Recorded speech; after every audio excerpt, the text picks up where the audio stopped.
Hey everybody, I'm Dave with Growing the Home Garden. I wanted to tell you today about some of the first plants that we have purchased for our new property. And I'm really excited about this. It's from Tennessee Nursery. You can go to tennesseenursery.com. This is not a sponsored post in any way, sponsored video at all. I just saw online they had a really great deal of buy one, get one free. And I thought, well, what a great way to start off by getting a lot of plants for my new property. So let's take a look and let's see what we got. So this time of year, they're going to be shipping what you call bare root plants, and bare root plants are basically plants that don't come with any kind of soil around them. Typically, they'll be in some sort of a plastic bag with some sort of paper product around them, usually to help keep them wet so that they don't dry out too quickly. We'll just open this up and we'll take a look and see how everything was shipped, and then I'll tell you what I got. All right, so first off, we got them already popping out of the top, so they bent this one over just a little bit too. All right, so one of the plants I really wanted to have in my garden was the American holly. It is a native American holly variety, that beautiful green color, and it's just a good one to have. It produces berries that the birds are going to love, so it's a good one to have around. Now this here is one of my favorite plants to have, and it doesn't look like much right now. It's a little stick. See some of the roots on it. This is witch hazel. Now witch hazel, we've got a couple of them at our other house, and in the wintertime they are completely loaded with these blossoms that have this really fragrant smell. And on the warm winter days when the bees are out and about doing things, it gives them something to use for pollen, and it's just really a great tree to have around. Very good native plant, witch hazel. Definitely recommend having some of those around. So I wanted to get at least one. I may buy some larger plants later. All right, so here's some of these other things here. I'll try to separate them a little bit. Very gently.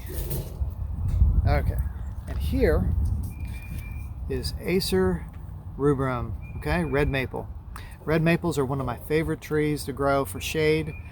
This time of year they are starting to bloom, so if you look around and you see the maple trees with these red buds on them, it's probably a red maple tree, and they are just great trees. They don't have as much of the issue on the ground with roots coming up like silver maples might.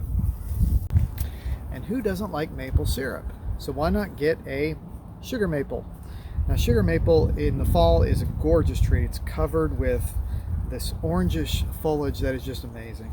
And I don't know if I'll ever actually tap a tree and start making syrup out of it. It's a really long process, and I don't know if I'll be able to do that. But it's cool to have. And combined with the red maples, I think we'll have a lot of nice fall color. Now that being said, I've got a couple other fall color trees that are really good in this batch. This one right here, black gum trees. Some of the best fall color that you will ever see is on these black gum trees, and I can't wait to see them. Another one, and I think this is actually the last tree I've got, is this one right here.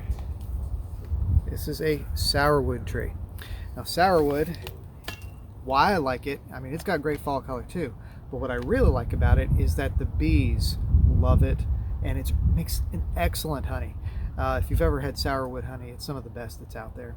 So I'm going to plant this out. We do have a friend of ours who's got bee hives over on our property, and so hopefully this will start flowering one of these days, and the bees will get to enjoy it, and then we'll get to enjoy the honey later. So in case you're curious about how they packed it, they've got this shredded paper in there it's nice and damp, so it kept the roots damp without actually keeping them soaking wet.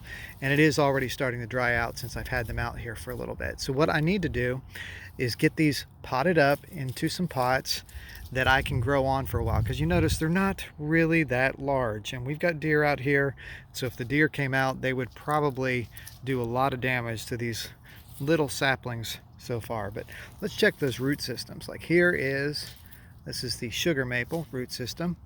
Not a whole lot to it, but it does have some growth on the sides there for those roots. The red maple over here has got a lot more going on to it. The hollies are small, probably second year trees I would guess from cuttings. And holly does root very well, so if you're ever wanting to root holly trees, that's a good one to do. And I do plan to eventually start propagating those once I've got a little bit of growth on them. That looks like it'll be good, because I'd like to have more of these. What I hope to do, let me show you this real fast. So if I pop over here to the side of our property, you'll notice over here that there's a cedar tree, and over there's another cedar tree. And as I kind of pan around, there's some spotty cedar trees here and there. What I want to do is clear out the areas in between and set one of these hollies into that spot so it can grow up, and then have another one over there.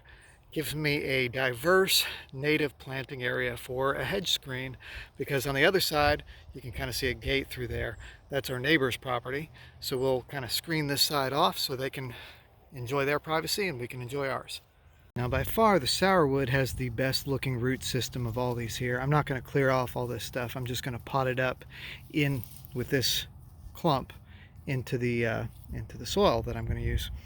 And then over here we've got the, let's see, the black gums. That's what they are. And that's got a really long taproot, so it would be helpful if I had a pretty deep pot to put that in.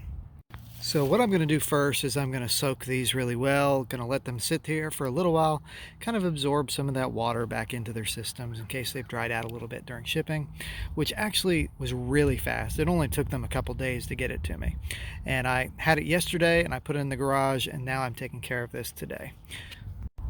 So once I've got these all potted up, I'll take these and I'll put them back here with this mini nursery area. You see right over here in the back where we've got a lot of the plants from our other house that we decided to bring over. A lot of them are from cuttings, and they'll do just fine right alongside of these for a little bit until we have permanent locations for them. So that is just a start to some of the plants that we're going to put out here. These are mostly shade trees or fall color trees, the witch hazel being a bit of an exception in that it is great for the bees in the middle of the winter, and it blooms and it's fragrant. And it's just really cool to have some of these native plants going in. But we're also going to add some flowering plants, some native plants like the dogwood, redbud. Those are excellent to put in, but I also want to add in some that are not native. We've got some Yoshino cherries that I want to put in. There's the okami cherry. I also want to plant those. They bloom in a really neat sequence, so you've got the okamis coming out first, and then you have the Yoshino cherries after that, and so you can always have some sort of interest in the garden, and that's really my goal, to have something interesting happening all the time. So if you want to follow along and see how that looks, hit the like button, subscribe, and we'll catch you next time on Growing the Home Garden. Thanks for watching.